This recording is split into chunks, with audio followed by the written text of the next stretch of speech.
Hello everyone, welcome to Ed Start. आज के इस वीडियो के अंदर हम एक चीज़ डिस्कस करेंगे कि यदि आप एमएससी एंट्रेंस की तैयारी करना चाहते हो, किस प्रकार की हम तैयारी करेंगे।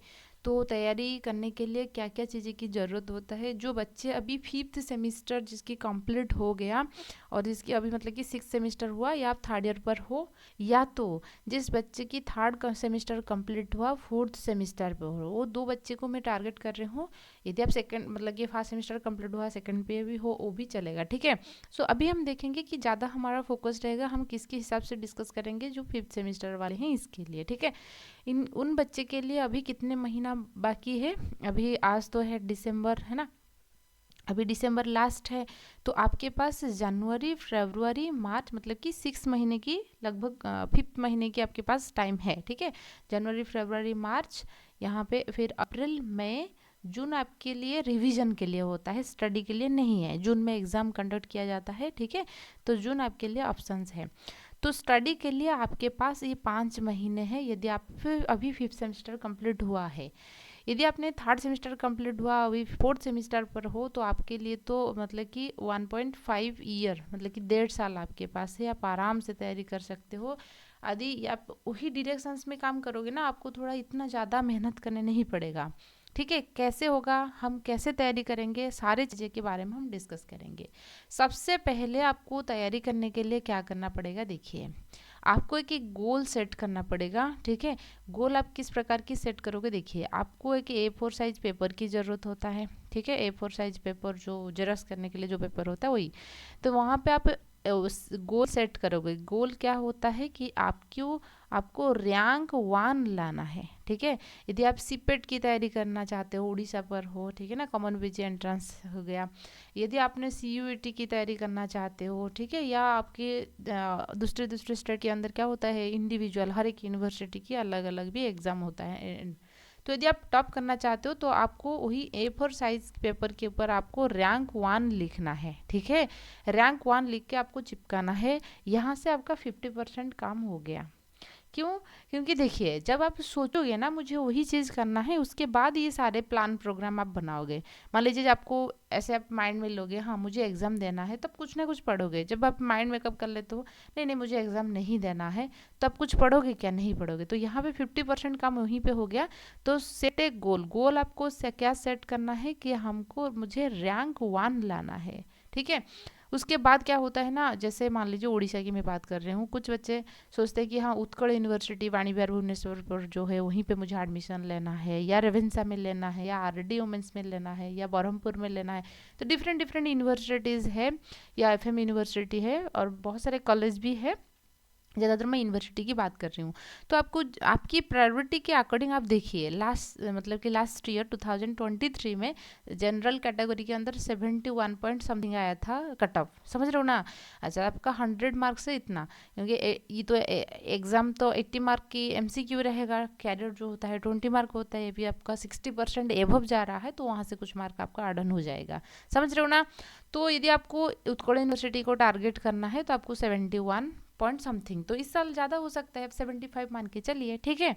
अच्छा, तो रेवेन्सा भी लगभग वही 70 के आसपास आया था, 23 की मैं बात कर रही हूँ, ठीक है। तो आपकी ये गोल रहा है कि आपकी गोल, पहला चीज़ है कि आपको गोल वही है, ठीक है। MSc एंट्रेंस के अंदर मुझे रैंक 1 लाना है। रैंक 1 की मार्क कितना हो गया आउट ऑफ 100, वो 71 72 हम मान के चलिए, ठीक है। अच्छा, अब हमारे पास टाइम कितना है, 6 मंथ है। 6 मंथ से भी फिर हमने देखा कि क्या हो रहा है कि 5 मंथ हमारी जो है वो प्रिपरेशन के लिए रहेगा। एंड 1 महीना जो रहेगा, 1 महीना तो नहीं है, लगभग 22 में एग्ज़ाम हो रहा है आसपास, तो आपका ये रिवीजन के लिए। तो 5 मंथ की स्ट्रैटेजी है, ठीक है। स्ट्रैटेजी कितने मंथ की है, 5 मंथ की है। आपके पास जो सिलेबस है, पहले सिलेबस को थोड़ा हम फोकस कर लेंगे। सिलेबस यदि आप देखोगे, क्या सिलेबस है, सिलेबस क्या है, कुछ नहीं है, आपके BSc की ही वही सिलेबस आपके MSc के एंट्रेंस के लिए है। पिछले साल में क्या इधर उधर से क्वेश्चंस आ रहा था, लेकिन 2023 सीपेट क्वेश्चंस आप उठा के दिखोगे, हर एक कोर पेपर से क्वेश्चंस बनता है, और सिक्वेंशियली भी बनता है। मान लीजिए कोर पेपर 1 से 4 क्वेश्चंस आया है, कोर पेपर 2 से अगली जो मतलब कि क्वेश्चन 1 से 4, कोर पेपर 1, 4 5 5 6 7 8 जो होता है कोर पेपर सेकंड से आया है। तो सीक्वेंशियली इस प्रकार के क्वेश्चंस आए हैं, कुछ अलग नहीं है।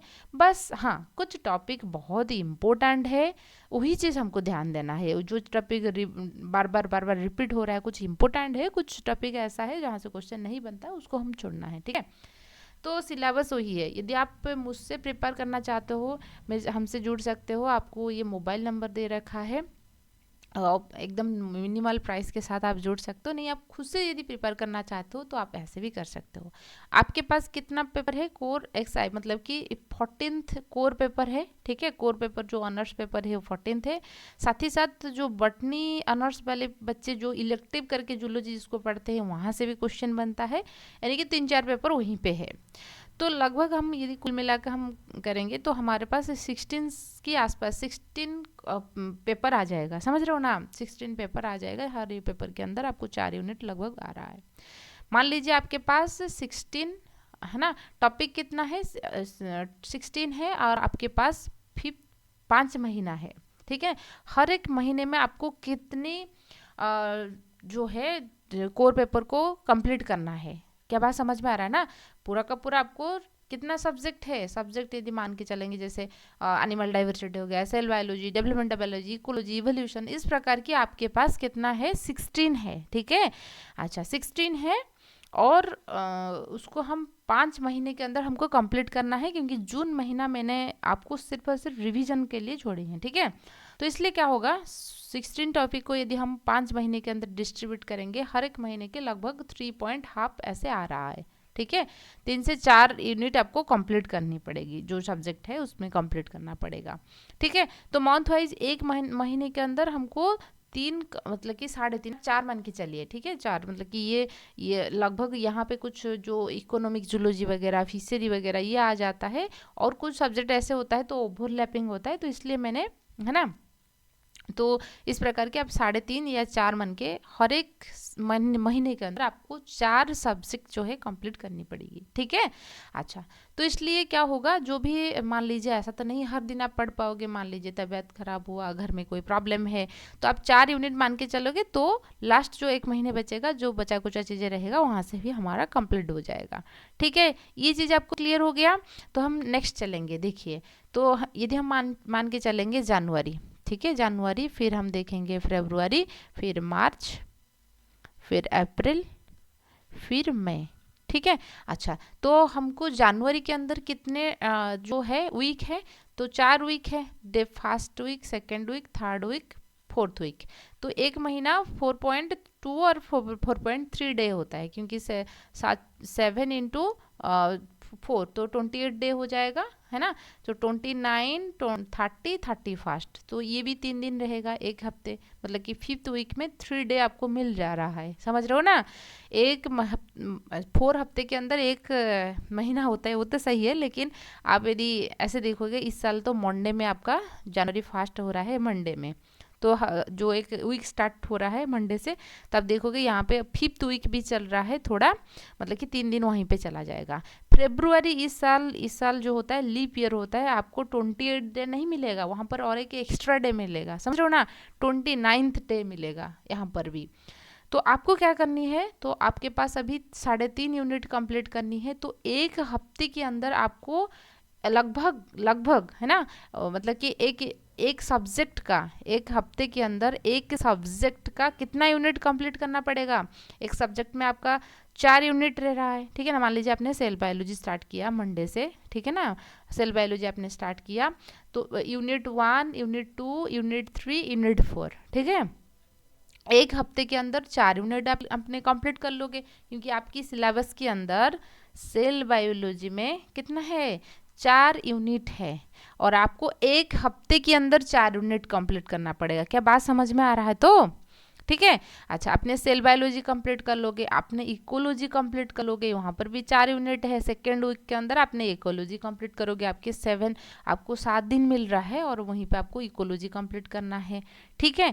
अच्छा, तो उसके बाद यदि हम बात करेंगे, आपको एनिमल डाइवर्सिटी जो कोर पेपर 1 उसको कंप्लीट करना है, ठीक है, और आपने कोर पेपर 2 से कुछ चीज़ें वहाँ पे कंप्लीट करोगे। तो यहाँ पे आपका कितना यूनिट कंप्लीट हो गया, कितना सब्जेक्ट कंप्लीट हो गया, यहाँ पे आपको मतलब कि चार चार कम यूनिट कंप्लीट हो गया। जनवरी महीने ख़त्म होने तक आपका ये first semester and second semester के लगभग ये चीज़ें ख़त्म हो जाएगा जनवरी महीने में, ठीक है।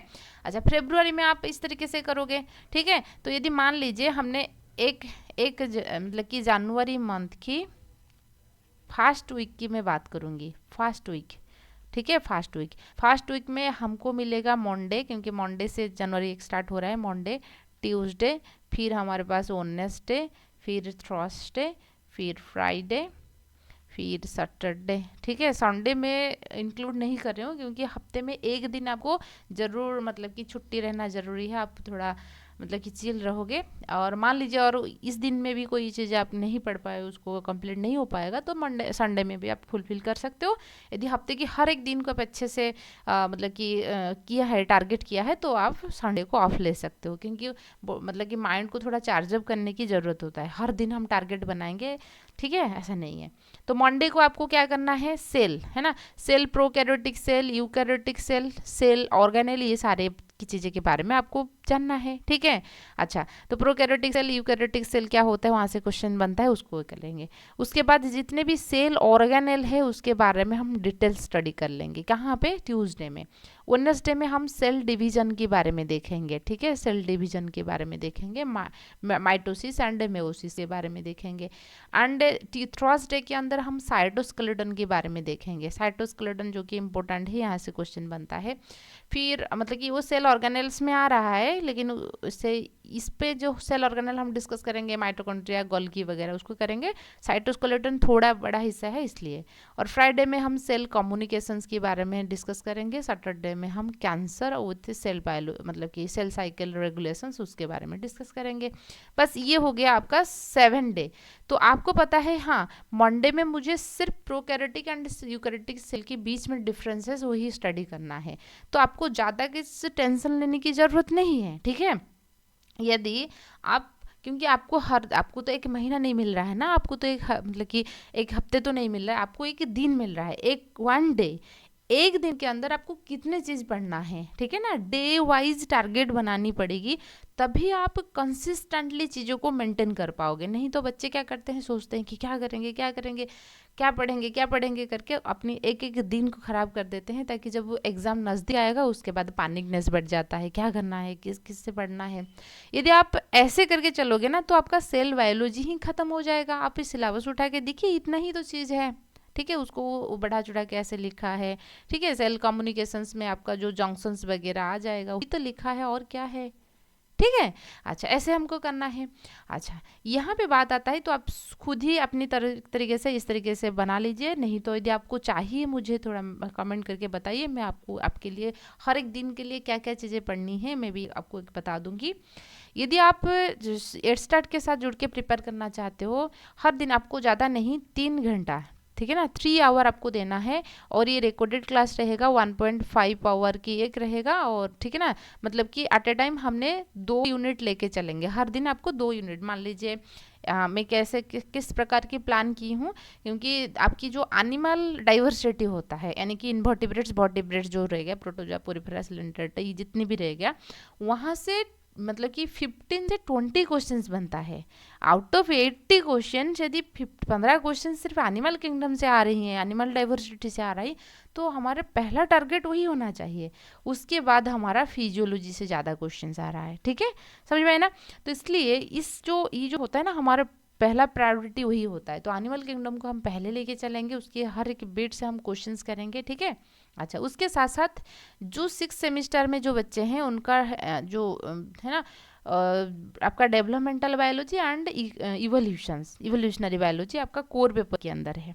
तो इसलिए ये तो चलेगा, एक एनिमल किंगडम वाला ये चैप्टर चलेगा, हर एक दिन आपको ऐसे आएगा।